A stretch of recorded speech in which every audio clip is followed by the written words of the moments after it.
आपण आज संज्ञा प्रकरण जे आहे ते शिकायला सुरुवात करतो आहे. हे जे संज्ञा प्रकरण आहे हे कुठल्या ग्रंथातून घेतलं आहे तर लघु सिद्धांत कौमुदी या ग्रंथातून घेतलेला आहे.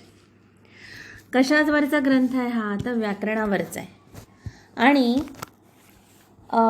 व्याकरणाचा सगळ्यात आपल्याला उपलब्ध असलेला पहिला ग्रंथ कुणाचा तर पाणिनीची अष्टाध्यायी. लक्षात ठेवायचे हे नाव, पाणिनीची अष्टाध्यायी.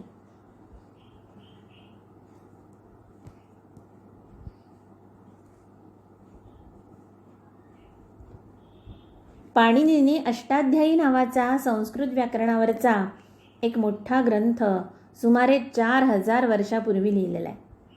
तो ग्रंथ संपूर्णपणे सूत्रमय आहेत आणि त्याचे 8 अध्याय आहेत. अष्टाध्यायी, अष्ट म्हणजे 8, त्यामुळे अष्टाध्यायी या नावातच त्याच्यात किती अध्याय आहेत हे समजतं. 8 अध्याय आहेत. प्रत्येक अध्यायात 4 पाद आहेत आणि प्रत्येक पादामध्ये काही सूत्र आहेत. अशी ही या व्याकरण ग्रंथाची रचना आहे.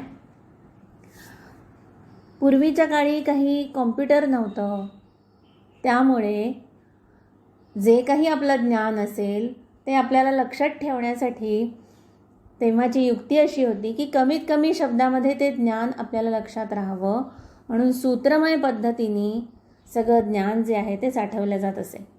तसं पाणिनीने व्याकरणशास्त्र जे आहे ते सूत्रबद्ध केलेलं आहे. 4000 सूत्र आहेत, पण ती जर एकामागोमाग एक आपण म्हणाला प्रत्येक सूत्रामध्ये फार फार तर 2 नाही तर 3 शब्द असतील आणि अशी 4000 सूत्र झाली म्हणजे आपण 3 शब्द जरी पकडले तरी 12000 शब्द झाले. म्हणजे काही फार मोठा ग्रंथ होत नाही. तो लक्षात ठेवायला सोपा जातो, पण त्याचं विवेचन, त्याचं विवरण जे आहे ते इतकं मोठं आहे की एक भलं थोरलं अतिशय जाडजूड पुस्तक, म्हणजे जवळजवळ अर्ध्या फुटाचं जाडजूड पुस्तक होईल एवढं त्याच्यावरचं पतंजलीचं महाभाष्य आहे. म्हणजे इतकं मोठं ज्ञान पाणिनीने इतक्या छोट्या आणि कमी शब्दांमध्ये मांडलेलं आहे. ही गोष्ट खूप अपूर्व आहे, लक्षात घ्या. पाणिनीचं हे व्याकरण सुलभतेने समजण्याच्या दृष्टीने भट्टोजी दीक्षित यांनी या अष्टाध्यायीची संज्ञा, संधी, समास अशी प्रकरणशः मांडणी केली. कोणी केली? भट्टोजी दीक्षित यांनी. आणि सिद्धांत कौमुदी नावाचा ग्रंथ तयार केला. भट्टोजी दीक्षित यांनी सिद्धांत कौमुदी नावाचा ग्रंथ तयार केला. भट्टोजी दीक्षितांचे शिष्य पंडित वरदराज यांनी या सुप्रसिद्ध सिद्धांत कौमुदीचा संक्षेपरूप लहानसा व्याकरण ग्रंथ तयार केला. त्याचं नाव आहे लघु सिद्धांत कौमुदी. कोणी लिहिली लघु सिद्धांत कौमुदी? पंडित वरदराज यांनी लिहिली.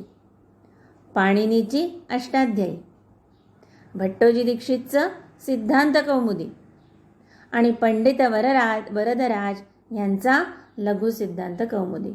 लक्षात ठेवा, कारण तुम्हाला ऑब्जेक्टिव्ह टाईप प्रश्नांमध्ये हे प्रश्न विचारले जाऊ शकतात. पाणिनीची अष्टाध्यायी, भट्टोजी दीक्षितांचा सिद्धांत कौमुदी आणि पंडित वरदराजांचा लघु सिद्धांत कौमुदी. विद्यार्थ्यांना व्याकरणाचं स्वरूप समजावं, सामान्य ज्ञान व्हावं या उद्देशाने सिद्धांत कौमुदीतल्या कठीण ओळी आणि बरीचशी सूत्र वगळून हा ग्रंथ तयार करण्यात आला आहे.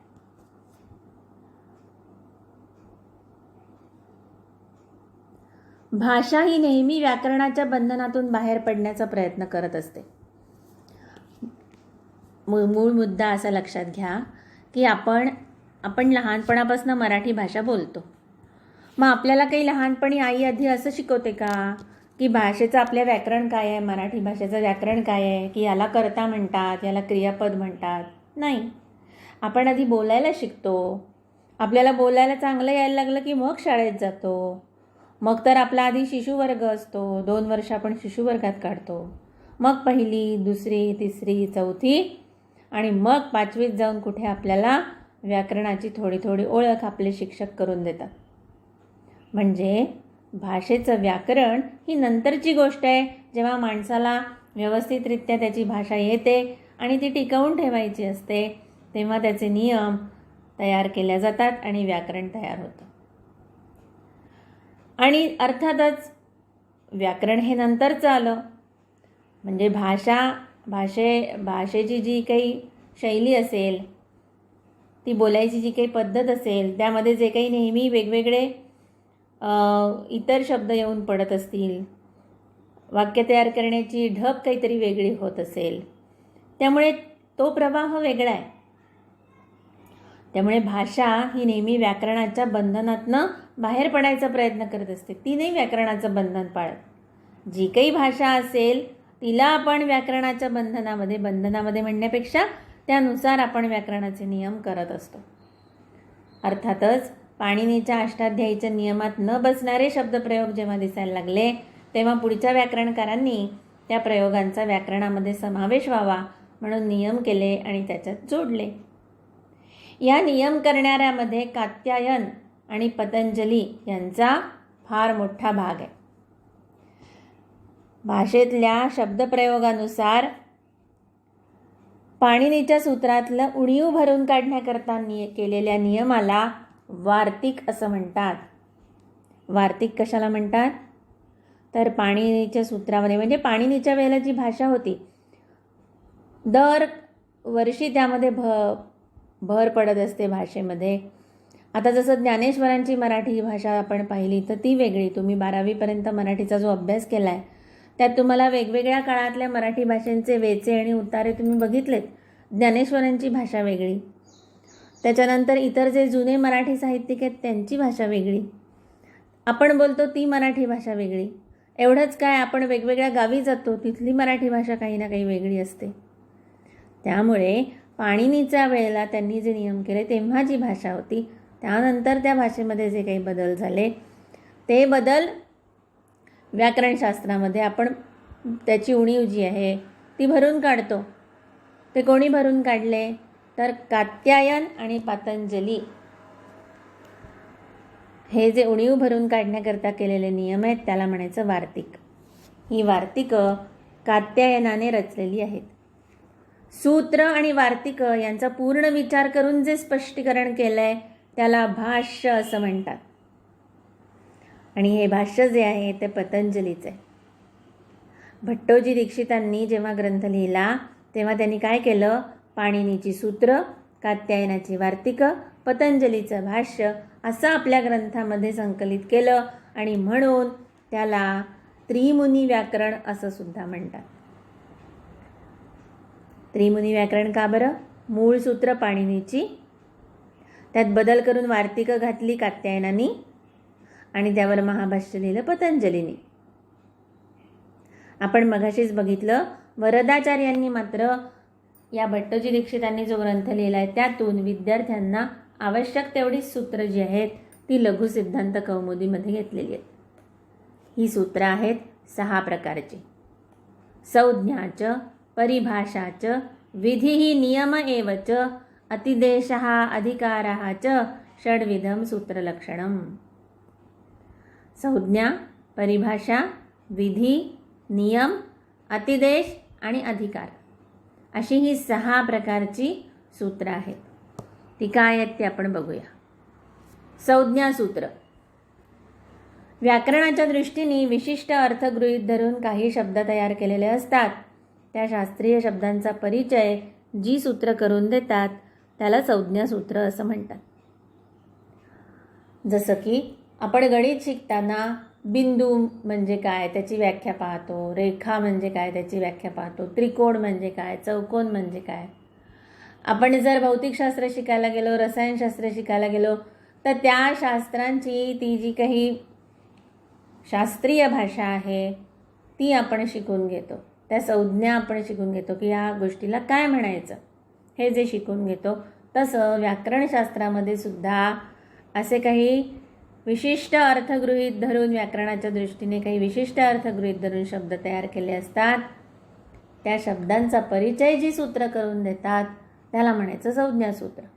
उदाहरणार्थ हलंत्यम, यामध्ये इत ही संज्ञा कुणाला द्यावी असं सांगितलेलं आहे. हलंत्यम हे सूत्र आहे आणि इत आता इत ही व्याकरणशास्त्रीय संज्ञा आहे. संज्ञा म्हणजे नाव देणं. जसं तुमचं माझं काही नाव आहे आईवडिलांनी दिलेलं ओळखायला, तसं या शास्त्रीय ग्रंथामध्ये जी काही परिभाषा वापरलेली आहे, त्यात जे काही शब्द वापरलेत त्यापैकी एक शब्द इत. इत ही संज्ञा कोणाला द्यावी हे सांगितलेलं आहे. आपण पुढे जाऊन तुम्हाला संज्ञाच सूत्र आहेत, त्यामुळे कशाला काय म्हणायचं हे जे आपण बघणार आहोत त्या सूत्रांमधनं आपल्याला कळणारच आहे. मग आलं परिभाषा सूत्र. सूत्रातला परस्पर विरोध दूर करून व्यवस्था लावण्याकरता किंवा एखाद्या सूत्राचा अर्थ लावायला जर अडचण पडली तर ती अडचण सोडवण्याकरता सांगितलेली सूत्र जी आहेत ती परिभाषा सूत्र आहेत. आता लक्षात घ्या, बरीच सूत्र असतात. एक सूत्र एक नियम सांगतं, पुढचं सूत्र दुसरं काहीतरी नियम सांगतं. जर या दोन नियमामध्ये काहीतरी विरोधाभास झाला, परस्पर विरोध आला, तर मग आता नक्की एक नंबरचा नियम लावायचा का 2 नंबरचा नियम लावायचा, अशी जर आपल्याला अडचण पडली तर त्याचं उत्तर द्यायला जी सूत्र तयार केलेली असतात त्याला म्हणायचं परिभाषा सूत्र. त्याच्यानंतर आहे विधी सूत्र. विधी म्हणजे हे सूत्र काय करतं की विशेष प्रसंगी एखादं कार्य करायला सांगतं, त्याला म्हणायचं विधी सूत्र. मग विधी सूत्राकरता आपल्याला स्थानी, विधेय आणि प्रसंग या 3 गोष्टींची आवश्यकता असते. मी जेव्हा तुम्हाला सूत्र शिकवणार आहे तेव्हा हा जो प्रकार येईल त्यावेळेला मी तुम्हाला नक्की सांगेन की विधी सूत्र म्हणजे काय. आपल्यासाठी आपण लक्षात ठेवा की एखाद्या विशेष प्रसंगी एखादं कार्य करायला सांगितलं जातं तेव्हा त्याला विधीसूत्र म्हणतात. मग आहे नियमसूत्र. 2 उपाय किंवा मार्ग सांगितलेले असताना त्यापैकी अमुक नको असा निषेध दाखवत असताना अमुक घ्यावा असं जेव्हा सांगितलं जातं तेव्हा त्या सूत्राला म्हणतात नियमसूत्र. आणि ज्या वेळेला निषेधावर जोर दिलेला असतो तेव्हा त्याला म्हणायचं परिसंख्या सूत्र. नियमसूत्र म्हणजे होकारार्थी जे असेल, 2 उपायांमधलं होकारार्थी जे असेल ते नियम, नकारार्थी जे असेल ते परिसंख्या. अतिदेश सूत्र याचा अर्थ मुख्याच्या ठिकाणी आलेला आदेश मुख्याप्रमाणेच लेखणारी सूत्र.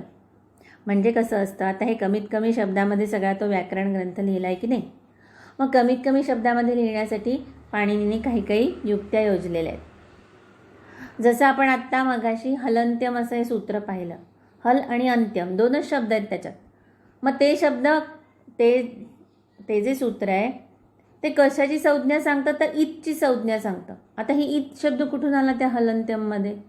तिथे तर हल आणि अंत्यम 2च शब्द होते, इत कुठून आला? तर तो दुसऱ्या सूत्रातून आपण घेतलेला आहे. ते सुद्धा मी तुम्हाला सूत्र शिकवायला लागल्यावरती दाखवणार आहे. तर दुसऱ्या सूत्रातून इत हा जो शब्द आहे, ही जी संज्ञा आहे ती घेतली आहे आणि आपलं वाक्य हलंत्यमसाठीचं पूर्ण केलेलं आहे. मग अशी ज्या वेळेला युक्ती केल्या जाते तेव्हा या युक्त्यांना काय म्हणायचं की या एका सूत्रामधून तुम्हाला त्या एका सूत्रामध्ये सांगितलेला नियम किंवा संज्ञा किंवा शब्द पुढच्या काही सूत्रांवरती तुम्हाला चालवायचा आहे तेव्हा त्याला म्हणायचं अधिकार सूत्र. आणि ज्यांच्यावर अधिकार चालतो त्याला म्हणायचं अतिदेश सूत्र. ठीक आहे. उत्तरोत्तर स्वार्थ समर्पक सूत्रम अधिकार सूत्रम. तुम्हाला सगळ्या ज्या संस्कृत ओळी आहेत त्या लक्षात ठेवायच्या आहेत. उत्तरोत्तर स्वार्थ समर्पक सूत्रम. समजा गाळलेली जागा आली तुमच्या प्रश्नामध्ये, तुम्ही उत्तर काय द्याल? अधिकार सूत्रम. या सूत्राचा अधिकार पुढच्या अनेक सूत्रांवरती चालतो. या सूत्राचा आधार त्यांच्या अधिकाराखाली असलेल्या सूत्रांचा अर्थ लावण्याकरता घ्यावा लागतो. त्याला अधिकार सूत्र असं म्हणतात. म्हणजे आपण आत्तापर्यंत जी गोष्ट बघितली ती अशी की अगदी सगळ्यात सुरुवातीचा व्याकरणकार कोण? पाणिनी. त्याचा ग्रंथ अष्टाध्यायी. त्यानंतर त्याच ग्रंथाचं प्रकरणशः मांडणी करणारे कोण? तर भट्टोजी दीक्षित. त्यांनी लिहिला सिद्धांत कौमुदी. तो खूप मोठा झाला सिद्धांत कौमुदी. मग विद्यार्थ्यांना समजायच्या दृष्टीने छोटा अजून त्याच्यातले काहीच सूत्र घेतले. तो ग्रंथ तयार झाला लघु सिद्धांत कौमुदी. तो कोणी लिहिला? तर वरदाचार्यांनी लिहिला. कात्यायनांनी काय केलं? पाणिनीच्या वेळेला जी काही भाषा होती त्यात जे काही बदल झाले ते बदल इन्क्ल्यूड केले, त्याला म्हणायचं वार्तिक. आणि पाणिनीची सूत्र कात्यायनाची वार्तिकं आणि त्यावर पतंजलीचं भाष्य, ह्या तिघांनी मिळून जे व्याकरणशास्त्र तयार होतं त्याला म्हणतात त्रिमुनी व्याकरण. मला असं वाटतं तुम्हाला हे आत्तापर्यंत नीट समजलं असेल. नीट लक्षात ठेवा या गोष्टी. आणखी एक मुद्दा आपण या आजच्या लेक्चरमध्ये शिकलो की सूत्र किती प्रकारची आहेत? 6 प्रकारची आहेत. संज्ञा, परिभाषा, विधी, नियम, अतिदेश, अधिकारः षड्विधम सूत्रलक्षणम. संज्ञाच, परिभाषाच, विधी नियम एवच, अतिदेशो अधिकारः च षड्विध सूत्रलक्षणम. संज्ञासूत्र, परिभाषासूत्र, विधिसूत्र, नियमसूत्र, अतिदेशसूत्र आणि अधिकारसूत्र असे 6 प्रकारचे सूत्रांचे प्रकार आहेत. आपण पुढच्या लेक्चरमध्ये संज्ञा प्रकरणाकडे वळणार आहोत. ही झाली थोडी व्याकरणशास्त्राची माहिती.